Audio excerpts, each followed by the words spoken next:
Pour toutes les personnes qui veulent investir sur plusieurs années sans suivre les marchés, sans réfléchir chaque semaine, le travail vient d'être complètement mâché. Aujourd'hui, Bybit EU vient de sortir une nouvelle fonctionnalité qui permet de faire du DCA directement depuis une carte bancaire. Le DCA, Dollar Cost Averaging, c'est le fait d'investir un petit montant de manière régulière, tous les jours, toutes les semaines ou tous les mois. Ce que ça change concrètement, c'est qu'on n'a plus besoin de déposer des fonds à l'avance, plus besoin d'acheter des stablecoins, plus besoin de configurer des achats manuellement. Autrement dit, nous n'avons plus qu'à créer un compte, ajouter une carte bancaire et Bybit achète automatiquement soit un peu de Bitcoin ou un autre actif à la fréquence qu'on a choisie.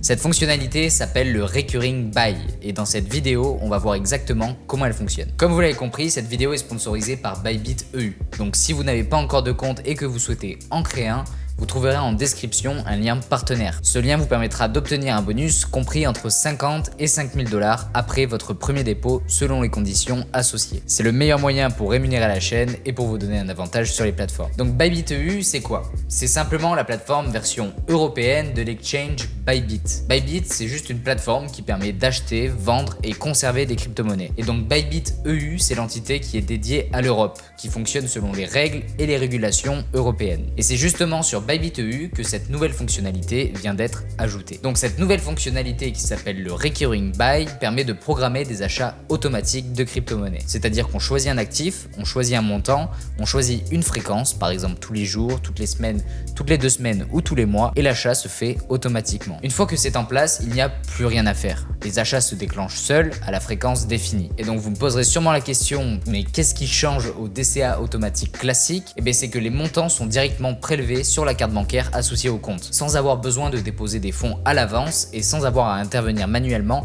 à chaque achat. Donc le fonctionnement est le même, ça correspond à ce qu'on appelle le DCA, Dollar Cost Averaging. Si vous ne connaissez pas encore, le principe est simple, c'est que au lieu d'investir une somme en une seule fois, on investit de petits montants régulièrement dans le temps. On ne recherche pas à choisir le bon moment. On répartit les achats sur plusieurs semaines ou plusieurs mois, voire plusieurs années. Et donc c'est une approche qu'on a déjà présentée sur la chaîne pour automatiser son investissement dans le temps. Donc voilà, la vraie différence ici, c'est que le travail est encore plus mâché. En fait, maintenant, ça fonctionne presque comme un abonnement. On a juste à renseigner sa carte bancaire et on est prélevé automatiquement à intervalles réguliers. On n'a plus besoin de déposer par exemple 1000 € en stablecoin sur la plateforme, puis ensuite de configurer soit des achats manuels chaque semaine ou alors configurer une stratégie DCA sur la plateforme. Ici, c'est différent. On ajoute simplement une carte bancaire et chaque semaine, chaque mois, une petite somme est automatiquement utilisée pour acheter du Bitcoin. Alors maintenant, regardons concrètement où se trouve la fonctionnalité et comment la configurer étape par étape directement sur mon ordinateur. D'abord, il va falloir se connecter à Bybit EU. Si vous n'avez pas encore de compte, il y a un lien dans la description qui vous permettra d'obtenir un bonus. Donc une fois connecté à votre compte bybit.eu, vous allez dans le menu en haut de l'écran et vous cliquez sur acheter des cryptos. Ici dans ce menu, on va voir plusieurs options et on va cliquer sur One Click Buy. Ici sur la page One Click Buy, vous allez voir plusieurs onglets. Parmi ces onglets, il va falloir qu'on clique sur Recurring Buy. Maintenant, une fois que vous êtes dans l'onglet Recurring Buy, vous avez une interface qui vous permet de configurer votre plan. La première chose à faire, c'est de choisir la devise avec laquelle vous allez payer. Par exemple ici, vous pouvez sélectionner heure pour euros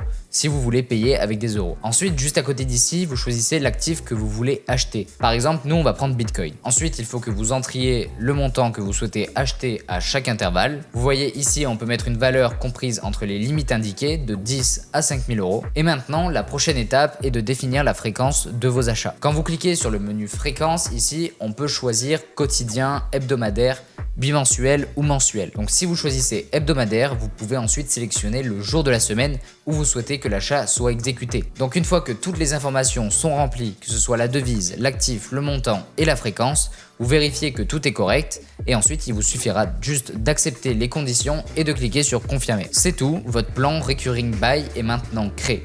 Bybit traitera automatiquement ces achats selon les paramètres que vous avez définis. Une fois le plan créé, vous accéderez à un écran qui vous permettra soit de modifier le plan, soit de le mettre en pause ou alors le supprimer. Maintenant, il faut qu'on parle des frais que vous allez payer à chaque fois qu'un achat automatique est exécuté. Quand vous utilisez votre carte bancaire pour acheter des crypto-monnaies, que ce soit dans Recurring Buy ou ailleurs sur un exchange, il y a des frais liés à la transaction par carte. Sur les achats par carte bancaire effectués depuis l'Union européenne, les frais sont d'environ 1,1% du montant de chaque transaction, que ce soit avec une Visa ou une Mastercard. Autrement dit, si vous achetez automatiquement 100 € de Bitcoin avec Recurring Buy, vous paierez donc 1,10 € de frais de carte à chaque achat automatique. Ce sont des frais relativement élevés par rapport à d'autres moyens de paiement comme un virement bancaire par exemple, mais il reste un coût logique pour utiliser directement la carte bancaire et automatiser vos achats. Donc ici, on ne parle pas de frais spécifiques à Recurring Buy. Ces frais viennent du fait que vous payez avec une carte bancaire et ce type de paiement est généralement plus cher que d'autres modalités. Donc pour être franc, le coût par carte peut paraître assez cher, surtout si vous faites des achats programmés fréquents. Mais c'est aussi ce qui explique la simplicité de l'automatisation. On n'a rien à gérer à chaque fois, c'est comme un abonnement où vous payez un petit supplément. Du coup, d'après moi, la vraie question à se poser, c'est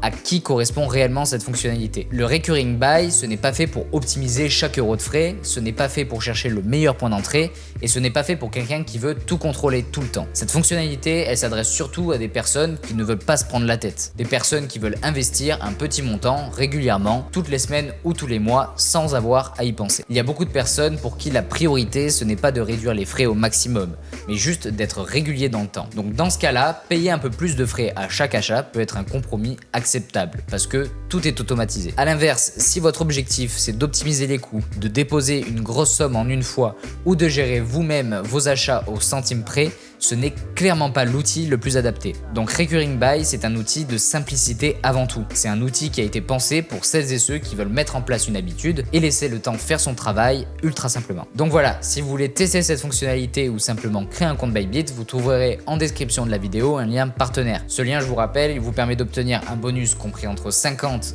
et 5 000 $ après votre premier dépôt. Donc voilà, c'est une bonne façon de tester la plateforme et de prendre en main Recurring Buy si cette fonctionnalité vous intéresse. Donc maintenant, dites-moi en commentaire, est-ce que vous préférez automatiser complètement vos achats ou alors est-ce que vous préférez garder la main et gérer votre DCA vous-même? Donc si la vidéo vous a aidé, pensez à vous abonner à la chaîne et si vous voulez aller plus loin, je vous recommande de regarder la vidéo qui va s'afficher à l'écran dans quelques secondes où je vais vous expliquer comment programmer un DCA classique sur Bybit EU. Merci d'avoir regardé jusqu'ici, on se retrouve très vite dans une prochaine vidéo, c'était Tom, ciao.